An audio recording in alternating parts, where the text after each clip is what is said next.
સાહેબ, આજે રાજકોટના ગુનાહિત ઇતિહાસ ધરાવતા આરોપીઓને કડક સૂચના આપવામાં આવી છે, શું આખી હકીકત?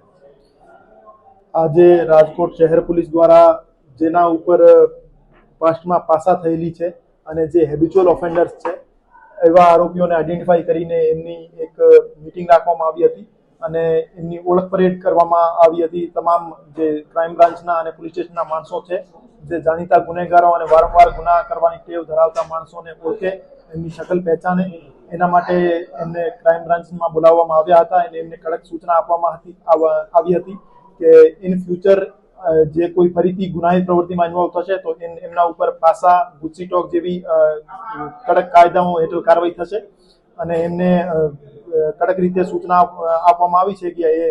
ક્રાઇમની દુનિયાથી બહાર જઈને બીજા પોતાની આજીવિકાના સાધનો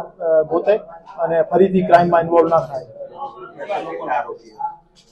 ટોટલ 120ના અરાઉન્ડ આરોપીઓની આજે ઓળખ પરેડ રાખવામાં આવી હતી.